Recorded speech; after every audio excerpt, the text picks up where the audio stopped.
$20. Earl Poorman, Johnny, down here in Sarasota. Earl, so how's the insurance business down in Florida these days, to say nothing of the fishing? Well, why don't you come down here and find out for yourself? But now listen. I'm listening.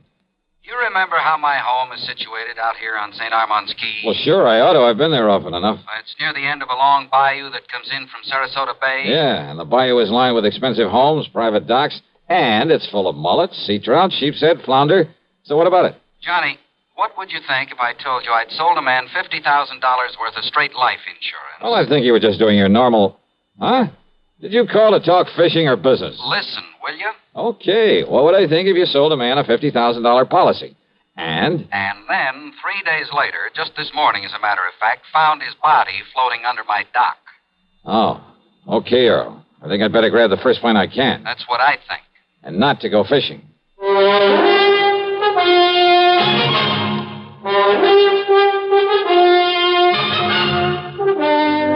CBS Radio brings you Bob Bailey in the exciting adventures of the man with the action-packed expense account, America's fabulous freelance insurance investigator. Yours truly, Johnny Dollar.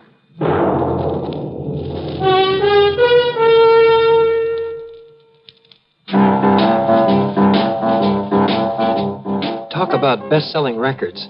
Here's a familiar tune about America's best-selling filter cigarette, Winston.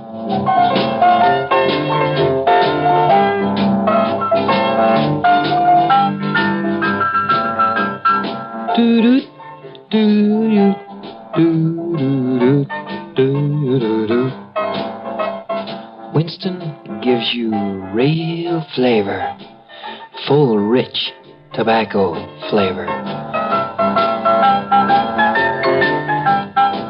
And you know, that's because only Winston has filter blend up front. Choice, flavorful tobaccos, specially selected and specially processed for filter smoking. No wonder Winston tastes good, like a cigarette should. Smoke Winston. And now, Act One of yours truly, Johnny Dollar.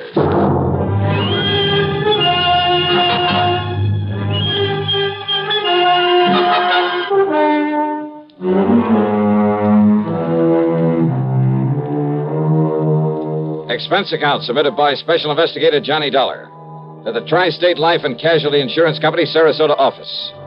Following is an account of expenses incurred during my investigation of the Bayou Body Matter.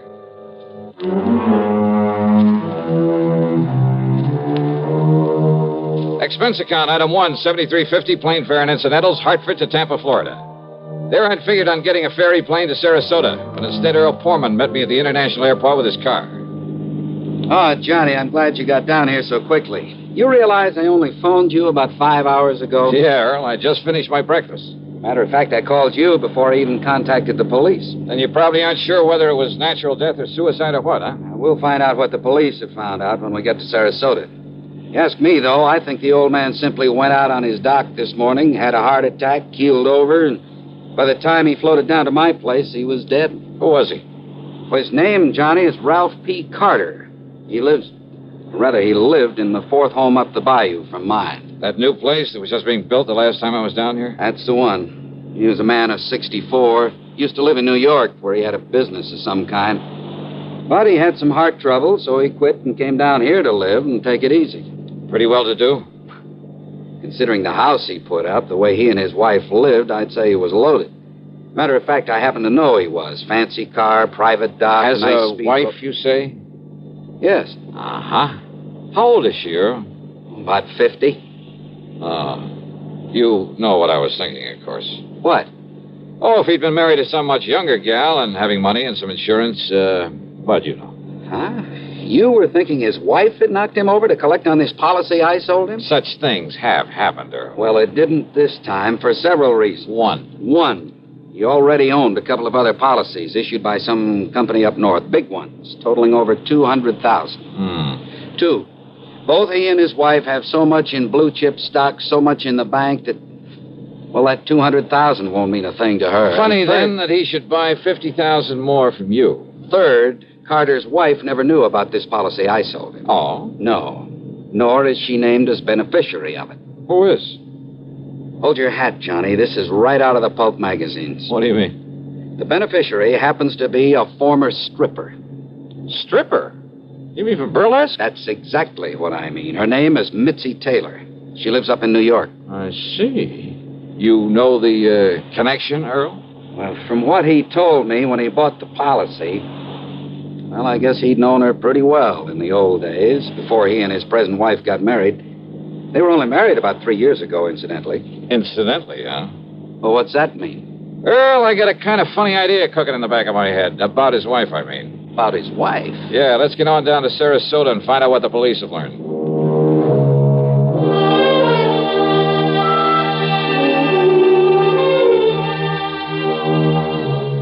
The police hadn't wasted any time. After recovering the body from the bayou, they'd immediately turned it over to the coroner, Dr. Phillips. Sergeant Edwards, who was in charge of the case, made us cool our heels until the coroner could finish his preliminary examinations. But why an autopsy, Sergeant? You mean you suspect foul play, something like that? He was alone. He was unattended when he died, Mr. Pullman. That means an autopsy is mandatory. Oh. Hey, tell me this, Sergeant. Do you yourself have any reason to be suspicious of how Mr. Carter may have died? You don't mind, sir. I'd rather wait until Dr. Phillips is through before we talk about it. Which means you did find something suspicious. I didn't say that, sir. Well, you might just as well have. Did you talk to Mrs. Carter? No, sir. What? It happens she isn't home. Then she doesn't know her husband is dead? Looks that way, doesn't it? Oh, come on. Now, wait a minute. Sergeant, that's a pretty evasive answer. Truth is, Mr. Dollar, it was meant to be. Oh, great. Then I can expect a lot of cooperation from this department. All we can possibly give you, sir. When we find out what we have to go on. Yeah. Earl, do you know if Carter had a regular physician? Yeah, Dr. Theo Foote, Johnny. We've checked with him, Mr. Dollar. And? Mr. Carter's heart condition was such that he was ready to go at any moment, and without warning. What if you're suspicious of something else? Have I given you any real reason to be suspicious? Now, look, Sergeant, let's not be... Dr. Phillips. Johnny Dollar. Hiya, Doc. I might have known you'd be called in on this, Johnny. You certainly got down here in a hurry. Mr. Pullman. Hello, Coroner. Did you find out anything, Doctor? You were right, Sergeant. I've got a lot more work to do, of course, before making out my report on this case, but there's no question about it. Mr. Carter died neither from a heart attack nor from drowning. Oh? What did kill him, Doc? He was struck so hard at the base of the skull that death must have been instantaneous. Murder, Johnny. And without question, the murder weapon was the wrought iron poker that you found there in his home. No reason for suspicion, Sergeant? Thanks, Doctor. I'll get out an APB on Mrs. Carter right away. I think you'd better. And, Mr. Dollar, I'm afraid you'll just have to wait around until we pick her up. You, want to bet on that?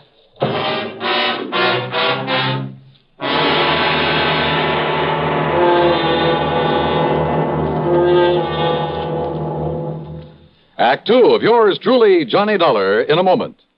Bonjour, I am Jacques Leroy, expert on the stereophonic phonograph. I will now clear up this whole subject. S'il vous plaît, listen to ordinary stereo. A girl crossing the street. Eh bien, now on Columbia Stereo 1. Ah, that was a pretty girl crossing the street. Quelle différence! The fantastic Columbia Stereo 1 phonograph gives you all the realism and excitement of a live performance. Oh, in a moment, mademoiselle. Oh la la. Oh, pardon. You see, only Columbia has exclusive stereo projection. Not just a few separated speakers, I know, but multiple speakers that send interlocking circles of sound through every inch of a room. See the Columbia phonograph, man, tout de suite. Columbia Stereo 1 portable start at $39.95. Consoles from $129.95. Attendez, ma chérie! Wait for me! And now, Act two of yours truly, Johnny Dollar and the Bayou Body Matter.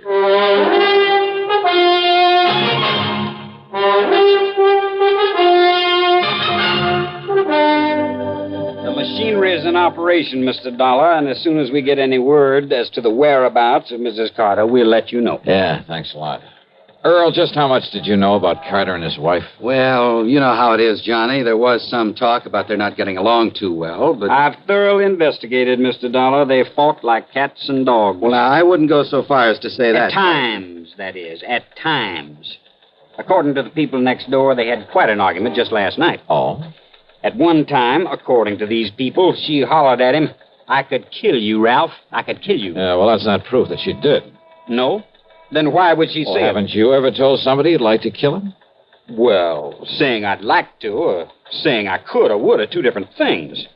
And look here, sir. If she didn't do it, then why would she hightail it out of town early this morning? All those neighbors reported that she did? Yes, sir. She drove away from their place at approximately the same time as the coroner says he was killed. Well, let's face it, Johnny. The sergeant must be right. She must have done it. No question about it, Mr. Dollar. But why? What could her motive have been? Who knows? Could have been most anything. Now that we know there was friction between them. And what about his money? She stands to be worth an awful lot with him out of the way. And don't you forget for 1 minute she's much younger than he was. Not only that, but she's a nice, healthy, attractive woman, too. And he, with his heart condition, well, he was probably just a millstone around her neck. Makes sense, Johnny. Sure it does. Did you or the coroner find any fingerprints on that poker that was used on him? No, sir.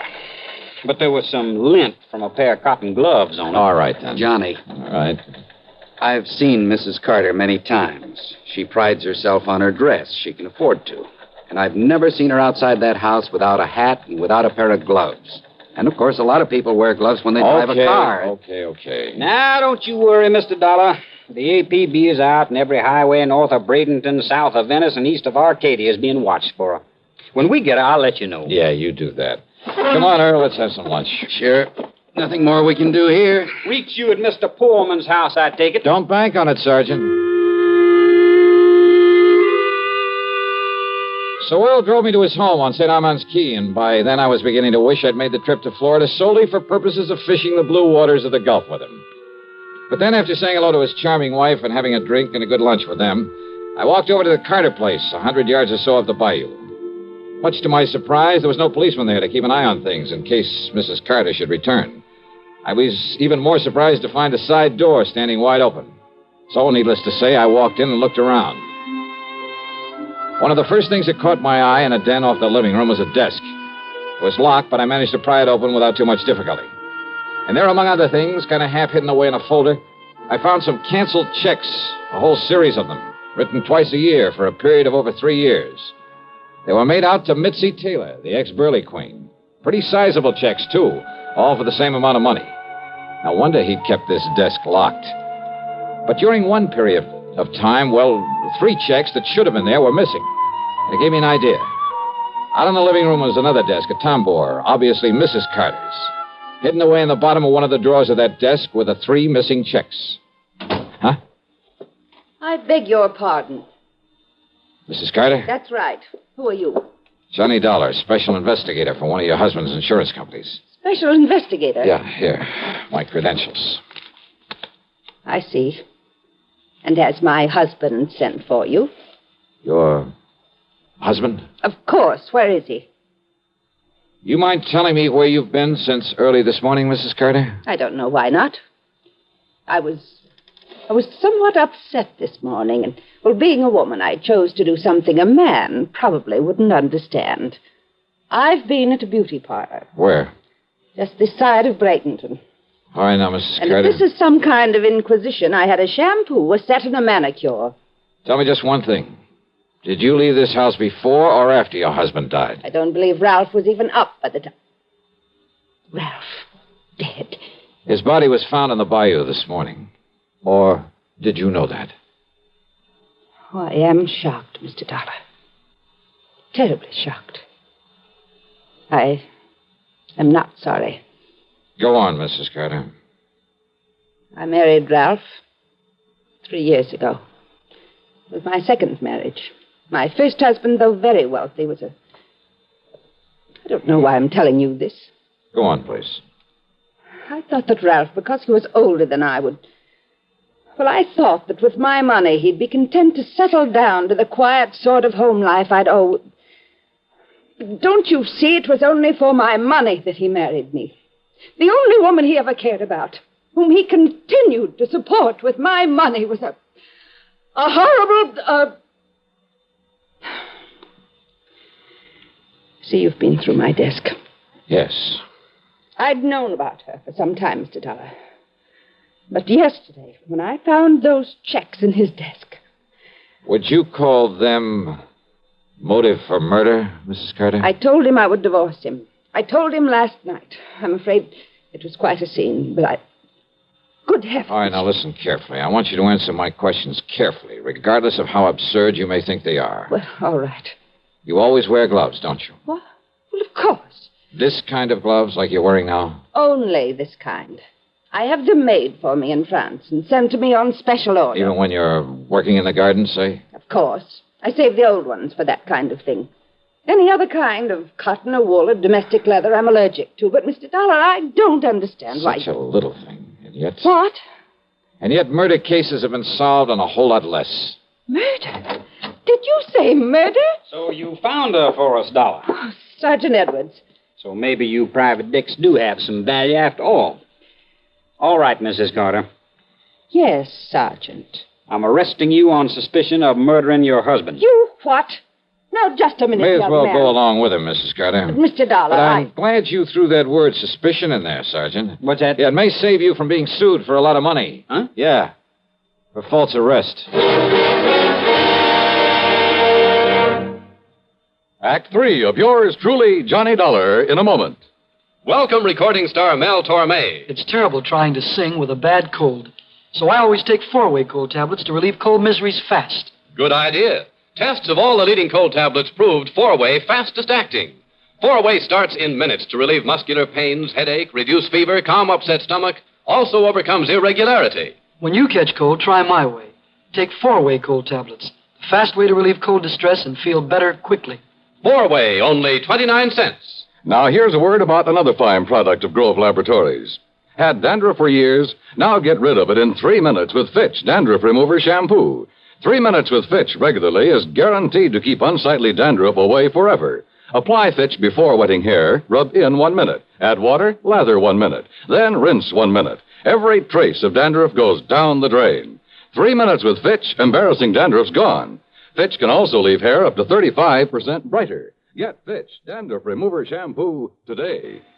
And now, Act 3 of yours truly, Johnny Dollar. After getting the address of Missy Taylor from him, I persuaded Earl Palmer to drive in a hurry to the airport up at Tampa. Item 2, $67.95, plane fare to New York. It was very late by the time I arrived there, but item 3, $6 for a taxi to the neighborhood of Mitzi's apartment. Item 4, 10 cents for a phone call. And then I crossed my fingers. This was hardly the scientific approach to the solution of a murder case. I wouldn't get to first base if I had to identify myself over the phone. But she gave me a break. Hello? Mitzi? Yeah, that's right. This is... Louis? Yeah, Louis. What's the matter with you? Why are you talking like that? Gotta keep my voice down. Listen, didn't I tell you not to call me from down there in Florida? Come right back here. Louis, are you back here in New York already? Took a plane. Did you take care of Ralph Carter? Don't worry, baby. It'll be in all the papers. Okay. And come on over here and I'll pay you off. Sure. But then you're to clear out. You're to get out of this town as far away from me as you can. Sure. Okay. Come on over. Yeah, a real break. Now it was up to me to take the fullest possible advantage of it. Item 5, another dime for another phone call, this time to Lieutenant Randy Singer at the 18th Precinct. No question about it, Johnny. Old man Carter must have known that sooner or later his wife would catch on to all the money he's been giving his dame. Right. And maybe he was getting tired of sending out those checks. Right. So to get off the hook and still provide for Mitzi, he named her as beneficiary to a $50,000 insurance policy. Sure, his wife would know about it after he died, but she wouldn't be able to do anything about it. Yeah, but little Mitzi just couldn't wait, huh? Now, look, I don't anticipate any trouble with her, Randy, but if you're going to be around for a while, well, after I've wrapped it all up, I'll call you to come over and make the arrest, huh? Seems to me you have got it all wrapped up. Sit tight, Randy, and I'll call you.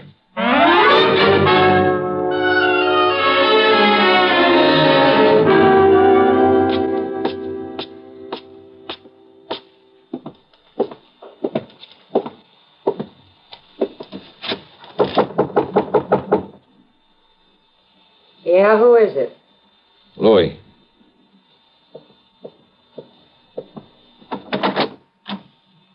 Louis, huh? Do you mind if I come in, Mitzi? Now, who are you? Johnny Dollar, special investigator. Yeah? For who? The company that issued that $50,000 policy you are not going to collect on. You know something, Johnny? That's where you're wrong. Oh, you think so? Did you see Ralph Carter's body floating around in that bayou down there in Florida? I'm afraid I didn't. Well, you should have, Johnny. Because then you'd know what you're going to look like floating down the dirty East River. Sorry, Mitzi, but, hey, wait a minute. How did you know Carter's body was thrown into the bayou? You took too long getting over here, Johnny, after that phony phone call. Come on in, Louie. Take care of him. What? One move for a gun and I blow your head off, mister. Go ahead, Mitzi. Take his gun away. Okay, I've got it. Now keep it on him while I take him apart so we can feed the fish out in that river. No, wait a minute. Huh? We'd like to close the door to the corridor so that... What? That's right, Mitzi. Don't bother. Cops! The cops! Drop it, Louie!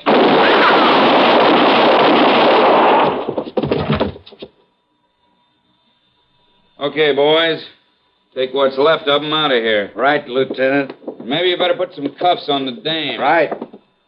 Come on, baby. Hiya, Johnny. Fancy meeting you here. Very funny. And, hey, what happened? I thought you were going to call me back. Oh, stop hamming it up, will you, Randy? But, thanks. Think nothing of it.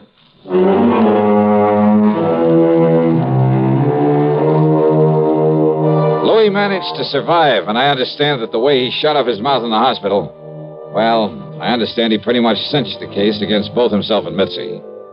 So, expense account total, including a big midnight supper for Randy and myself and a train back to Hartford, $168.65. Yours truly, Johnny Dollar.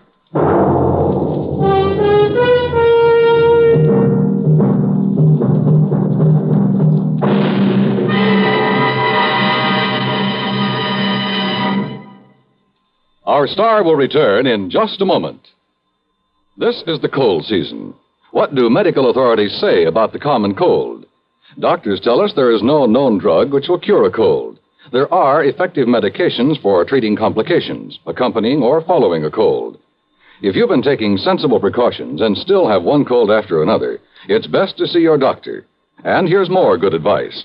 When you have a cold and need a laxative, that's the time to rely on gentle X-Lax. Pleasant-tasting, chocolated X-Lax helps you toward your normal regularity gently overnight.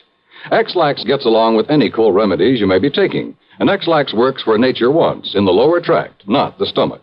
Taken at bedtime, X-Lax won't disturb sleep, gives you the closest thing to natural action the next morning. You're well on your way toward your normal regularity, without upset or discomfort. So when you have a cold and need a laxative, take X-Lax, the laxative you can use with complete confidence. X-Lax helps you toward your normal regularity gently overnight. X-Lax. Now, here's our star to tell you about next week's story. Well, next week I take another trip to Florida, and I still don't get a chance to go fishing.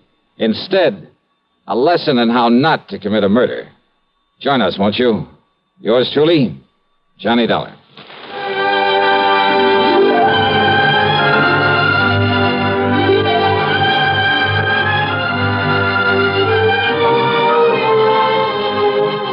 Yours truly, Johnny Dollar, starring Bob Bailey, originates in Hollywood and is written, produced, and directed by Jack Johnstone. Heard in our cast were Virginia Gregg, Lillian Bayef, Vic Perrin, Sam Edwards, Barney Phillips, Herb Bygren, and Frank Gerstle. Be sure to join us next week, same time and station, for another exciting story of yours truly, Johnny Dollar. This is Dan Cubberly speaking.